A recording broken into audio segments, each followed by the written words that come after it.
दोस्तों अस्सलाम वालेकुम, नमस्कार, प्रणाम, आदाब। दोस्तों आज हमारा अंग्रेजी सीखने का 30 डेज मुकम्मल होता है। दोस्तों जैसे मैंने आपसे वादा किया था कि मैं 30 दिन के अंदर आपको अंग्रेजी सिखाऊंगा। दोस्तों वो 30 दिन आज मुकम्मल हो गए हैं। दोस्तों मैं आपको ये बता दूं कि 30 दिनों के अंदर मैं जो भी कुछ आपको पढ़ाया है वो मैं आज आपको बताने वाला हूँ। इंग्लिश बोलने के लिए आपको क्या क्या पढ़ना पड़ेगा। तो आप जितना सोचे हो ना कि मेरे को ये पढ़ना पड़ेगा, वो पढ़ना पड़ेगा, ये वो दिस दैट, ये कुछ भी नहीं। एकदम आसान तरीके से मैं आपको बताने वाला हूँ और वही चीज मैं पढ़ाया हूँ जो आपको नीड है, जरूरी है। और वो अगर आपने 30 दिनों के अंदर, जो मैं 29 डेज ही मैं पढ़ाया हूँ, ठीक है, लेकिन 30 दिन में ये मैं बता रहा हूँ कि मैंने क्या क्या आपको पढ़ाया। और ये आपने जब वीडियो को देख लेंगे तो 100% है कि आपको इंग्लिश बोलने में आसानी हो जाएगी और समझने में भी आसानी हो जाएगी। देखिए मैं जो भी कुछ पढ़ाया हूं एकदम 100% है कि उसके बिना ना ही आप अंग्रेजी बोल सकते हो, ना ही आप अंग्रेजी सीख सकते हो। बात समझ में आ रही है? ये एकदम जरूरी है। और ये नहीं कि मैं घुमा फिरा के पूरा बताया हूं, ये वो दिस दैट, ऐसे मैं घुमाया फिराया नहीं हूं। जो वे है, जो रास्ता है, जो आपका डेस्टिनेशन है, जो आपका सोच है, जो आपका विचार है कि मुझे इंग्लिश बोलना है, बस मैं उतना ही पढ़ाया हूं जो आप आसान तरीके से फ्लुएंटली इंग्लिश बोल सके, प्रोफेशनल के तरह। ये मत समझिए कि आप सोच रहे हैं कि मैं टेम्पोररी आपको पढ़ाया हूं, ठीक है, ऐसा भी कुछ नहीं है। आप एकदम प्रोफेशनल के तरह, जिस तरीके से बंदे एक प्रोफेशनल तरीके से बात करते हैं उस तरीके से आप बात करेंगे। दोस्तों मैं आपको एक ये भी बात बता दूं कि आप किसी भी कोचिंग सेंटर में, किसी भी स्पोकन सेंटर में आप जब इंग्लिश सीखने जाते हैं तो टीचरों के द्वारा, बहुत सारे सर के द्वारा बहुत चीजें पढ़ाए जाते हैं जो आपको माइंड में नहीं आ पाता है, कंसेप्ट क्लियर नहीं हो पाता है, जिसके कारण आप इंग्लिश नहीं बोल पाते हैं। मगर मैं आपको वादा कर रहा हूं ये कि अगर आपको बेसिक इंग्लिश आती है ना, सिर्फ बेसिक इंग्लिश आती है ना, जब भी आप अंग्रेजी सीख सकते हो और बोल सकते हो आसान तरीके से। 4-3 क्लास से 10 तक आपने सेंटेंसेस बनाने सीख गए होंगे, टेंस जानते होंगे, helping verb, model helping verb, ये सारे जानते होंगे। बस इसी के अकॉर्डिंग मैं आपको सब कुछ बताने वाला हूं जो आपने पढ़ा है, जो मैं ये पढ़ाया हूं ना, इसके बिना तो 100% है कि आप अंग्रेजी नहीं बोल सकते, नहीं बोल सकते, नहीं बोल सकते।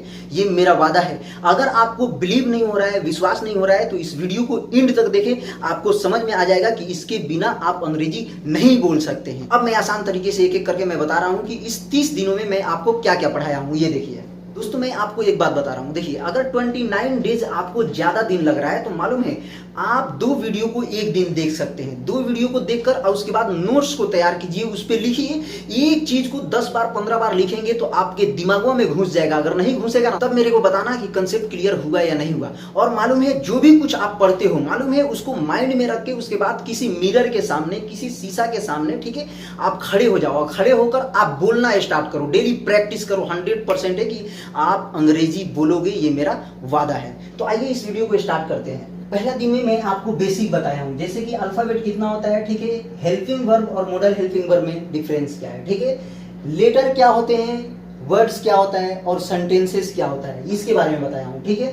और देखिए दोस्तों, मैं सेकंड डेज में क्या पढ़ाया हूं। सेकंड डेज में आप ध्यान दीजिए, बहुत ही इंपॉर्टेंट है। अगर ये नहीं जानते हैं तो आप 100% अंग्रेजी नहीं बोल सकते हैं। देखिए first person, second person, third person, singular हो या प्लूरल, एस से सिंगुलर, पी से प्लूरल आप मान लेना, ठीक है। यहाँ पे भी पी जो लिखा हूँ तो इसका मतलब पर्सन हो गया। यहाँ पे पी लिखा हूँ, जो जगह नहीं होने के कारण मेरे को एडजस्ट करना पड़ा है, ठीक। सिंगुलर या प्लूरल सब्जेक्ट के साथ जितने भी दिखाई दे रहे हैं, first person, second person, third person, चाहे वो सिंगुलर हो या प्लूरल हो, ये सारे सब्जेक्ट हैं। क्या है? ये सारे सब्जेक्ट हैं और ये सारे सब्जेक्ट किसी न किसी सेंटेंस में आते हैं। तो उस सब्जेक्ट के साथ कौन सा हेल्पिंग वर्ब लग करके आएगा, अगर ये आप नहीं जानते हैं तो 100% है कि आप अंग्रेजी नहीं बोल सकते हैं कि किस सब्जेक्ट के साथ कौन सा हेल्पिंग वर्ब लग करके आएगा।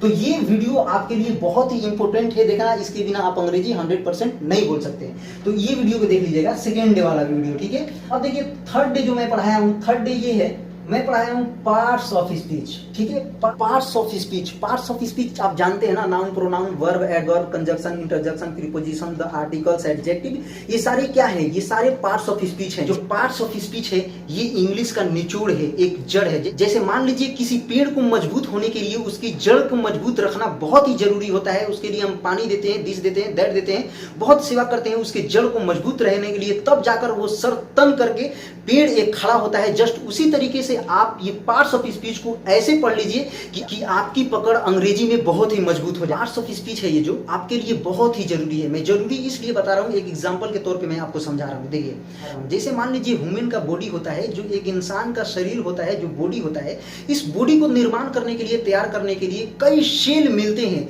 और जब कई सेल मिलकर एक टिश्यू का निर्माण करते हैं, और कई टिश्यू मिलते हैं तो एक ऑर्गन का निर्माण करते हैं, और कई ऑर्गन मिलते हैं तो एक ऑर्गन सिस्टम का निर्माण करते हैं, और कई ऑर्गन सिस्टम मिलते हैं तो एक बॉडी का निर्माण करते हैं, जिसको ह्यूमन बॉडी बोलते हैं। एक ह्यूमन का शरीर का निर्माण होता है। बात समझ में आ रही है? जैसे आपने देखा ना कि एक बॉडी को निर्माण करने के लिए कई सेल मिलकर एक टिश्यू का निर्माण करते हैं, कई टिश्यू मिलकर एक ऑर्गन का निर्माण करते हैं, और कई ऑर्गन मिलकर एक ऑर्गन सिस्टम का निर्माण करते हैं, और कई ऑर्गन सिस्टम मिलकर एक बॉडी का निर्माण करते हैं। तो जस्ट उसी तरीके से ये जो पार्ट्स ऑफ स्पीच है, ये रीढ़ का हड्डी है, जो बैकबोन होता है। अगर कोई इंसान को स्ट्रांग है, तो अगर वो स्ट्रांग होता है कब? जब उसका बैकबोन मजबूत होता है, उसकी रीढ़ की हड्डी मजबूत होता है, तभी वो दौड़ सकता है, चल सकता है, और पर्सनालिटी उसका सही दिखेगा। जस्ट उसी तरीके से आप अंग्रेजी में मजबूत होना चाहते हैं तो पार्ट्स ऑफ स्पीच आपको पढ़ना बहुत जरूरी है। इसलिए जरूरी है कि अगर कोई टीचर या कोई भी इंसान, कोई भी बंदा आपको एक सेंटेंस देता है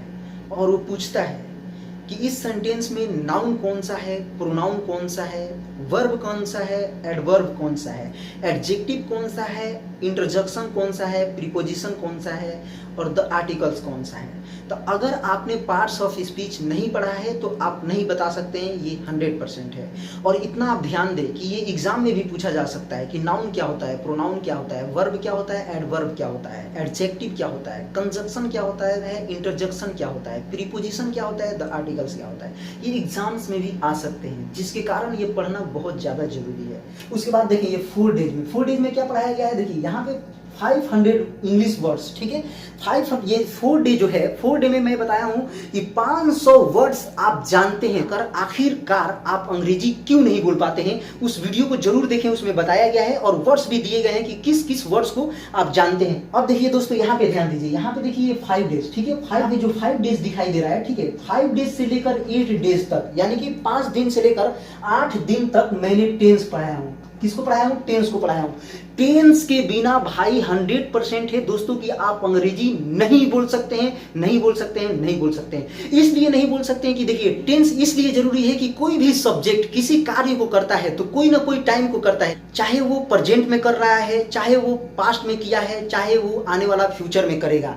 तो वो जब टाइम की बात आती है कि सब्जेक्ट किस टाइम में कौन सा काम किया है, उसको बताने के लिए आपको टेंस का एकदम जरूरी है। तो भैया जो टेंस नहीं पढ़ेगा ना, वो अंग्रेजी नहीं बोलेगा 100%। इतना पहले आप समझ लो। ये देखते हैं दोस्तों, ये 9 से 10 डेज तक, यानी कि 9 से 10 दिन तक मैंने आपको पढ़ाया हूं विल का यूज। विल का यूज आपने यही पढ़ा होगा कि जिस वाक्य के अंतिम छोर में, क्रिया के अंतिम छोर में लग करके आता है गागेगी, वहां पे विल को लगाया जाता है। देखिए, तो मैं उस तरीके से नहीं बताया हूं, मैं ये विल का 10 तरीके से सेंटेंसेस आप बना सकते हैं। 10 तरीके का इसका प्रयोग है, जो 10 तरीके के प्रयोग मैं आपको समझाया हूं। ये विल का भी वीडियो देखना एकदम लाजमी है आपके लिए, ठीक है। तो यहाँ पे देखिए 10 से जो 15 तरीके के प्रयोग हैं इसका विल का, वो सारा मैं बताया हूँ। वीडियो को एकदम देखें।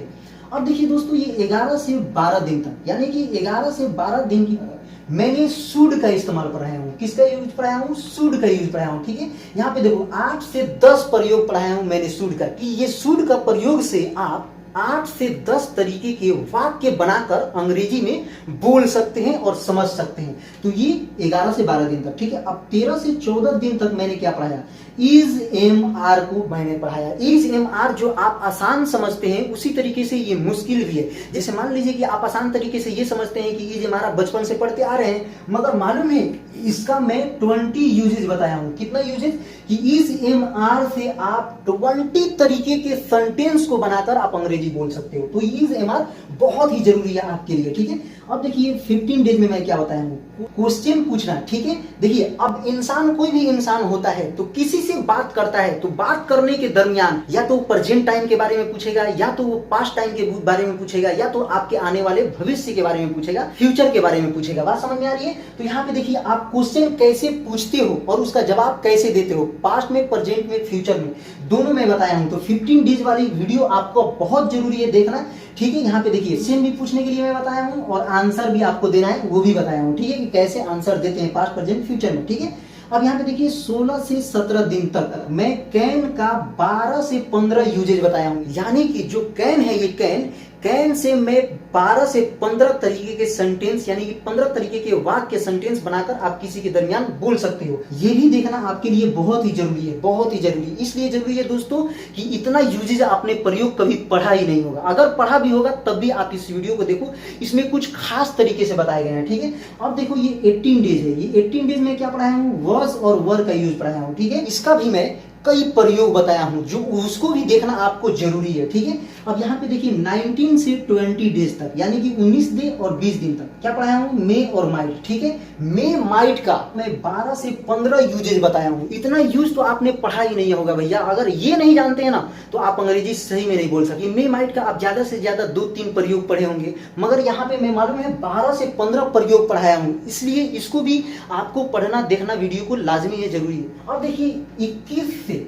ये 22 दिन तक, ठीक है, मैं हैव, हैज और हैड का प्रयोग पढ़ाया हूं। ठीक है, इसका कितना प्रयोग पढ़ाया हूं? इसका मैं 15 प्रयोग पढ़ाया हूं कि हैव, हैज और हैड से 15 तरीके के वाक्य को बना सकते हैं, सेंटेंस को बना सकते हैं। ठीक है, अब यहाँ पे देखिए 23 डेज यानी 23 डेज को मैं शेल का यूज बताया हूं, शेल का यूजेज बताया हूं। ठीक है, तो जो शेल का यूज है कि शेल कहाँ पे यूज करते हैं, ये भी वीडियो को देखना आपको जरूरी है। तो ये शेल का भी वीडियो आप देख लें। ठीक है, 23 डेज के बाद 24 डेज में मैं पढ़ाया हूं कुड। किसका इस्तेमाल पढ़ाया हूं? कुड का। ठीक है, कुड का कितने तरीके के सेंटेंस बनेगा, कितना इसका प्रयोग हो सकता है कि सेंटेंस को आप आसान तरीके से समझ सके, बोल सके, और इसका कितना प्रयोग होगा वो सारा प्रयोग मैं बताया हूं। ठीक है, इसका 10 यूजेज बताया हूं कुड का। तो भैया आप 10 यूजेज पढ़े हैं तो बताइए ना। 10 यूजेज कोई नहीं पढ़ाया होगा भैया। अगर पढ़ाया भी होगा ना तो आप इस वीडियो को देखिए, 100% है कि आपको कुछ खास मिलेगा, कुछ नया सीखने को मिलेगा। ठीक है, अब यहाँ पे देखिए 25 डेज में वुड का यूज किया हूँ। ठीक है, वुड का इस्तेमाल किया हूँ और इस वुड का प्रयोग मैं 24 बताया हूँ कि 24 तरीके के वाक्य को, सेंटेंस को बनाकर आप अगले आदमी के सामने बोल भी सकते हैं, और उसके बतिया को जब वो वुड यूज करेगा तो उसके बतिया को आप समझ भी सकते हैं। समझ में आ रही है? अब देखिए यहाँ पे 26 डेज को, ठीक है, मैं यूज टू का इस्तेमाल प्रयोग बताया हूँ। इसका भी मैं 12 यूजेज बताया हूँ, 12 तरीके के सेंटेंस बनाते हैं। तो यूज टू का कितना प्रयोग? 12 प्रयोग यानी कि 12 प्रयोग। ठीक है, अब यहाँ पे 27 डेज को मैं क्या पढ़ाया? 27 डेज को मैं मस्ट का यूज बताया हूँ। ठीक है, मैं मस्ट का यूजेज 20 बताया हूँ। 20 यानी कि 20 तरीके के वाक्य आप बना सकते हैं। 20 तरीके के वाक्य शायद अगर आप पढ़े होंगे तो मे भी हो सकता है कि आप पढ़े होंगे। अगर आप नहीं पढ़े हैं तो इस वीडियो को जरूर देखें। और ऐसा कभी हो ही नहीं सकता कि कोई भी सर आपको 20-20 यूजेज बताएं जो मैं आपको बताया हूं। तो ये भी आपके लिए बहुत ही जरूरी है, इस वीडियो को भी आप देखें। यहाँ पे देखिए आप 28 डेज को मैं हेल्पिंग वर्ब के साथ टू का प्रयोग मैं बताया हूं कि हेल्पिंग वर्ब के साथ, किसी भी हेल्पिंग वर्ब के साथ अगर टू का यूज होता है तो उसमें किस तरीके के सेंटेंसेस निकल कर आते हैं जो बोलने में यूज होते हैं। तो मैं हेल्पिंग वर्ब के साथ टू का यूज किया हूं और इसका प्रयोग बताया हूं। ठीक है, तो ये भी देखना एकदम लाजमी है। अब यहाँ पे देखिए 29 डेज को मैं अबाउट टू के बारे में पढ़ाया हूँ। ठीक है, इसका इस्तेमाल, इसका प्रयोग प्रेजेंट में कैसे होता है, पास्ट में कैसे होता है, फ्यूचर में कैसे होता है, यानी कि प्रेजेंट और पास्ट और फ्यूचर में आप इसकी अबाउट टू का कैसे यूज करते हैं वो मैं पढ़ाया हूँ। तो ये भी वीडियो ये देखना बहुत ही जरूरी है, बहुत ही ज्यादा जरूरी है इस वीडियो को देखना अबाउट टू का। ठीक है, तो जो मैंने ठाना था, माना था कि 30 दिनों के अंदर ही मैं आपको वो पढ़ाऊंगा जो आप अंग्रेजी आराम से बोल सकते हैं, सीख सकते हैं। तो दोस्तों अगर आप अंग्रेजी बोलना चाहते हैं तो एक एक करके सारे वीडियो को देखें। और देखिए दोस्तों, मैं आपको ये बता दूं कि दुनिया में ऐसा कोई इंसान नहीं है जिससे गलती नहीं होती है। हर एक इंसान से गलती होती है, चाहे वो जितना भी बड़ा इंसान है। ठीक है, तो अगर मुझे इसमें पढ़ाने में कहीं चूक हो गई हो तो उसे मैं क्षमा चाहता हूं। अगर आपने उसको पकड़ा, देखा कि यहाँ पे गलती है, तो आप मुझे कमेंट्स करके बता सकते हैं ताकि मैं आने वाले वीडियो में उस गलती का मैं एहसास करूं और उसको अच्छे तरीके से आपको समझा सकूं। ठीक है, तब तक के लिए अस्सलाम वालेकुम, नमस्कार, प्रणाम, आदाब।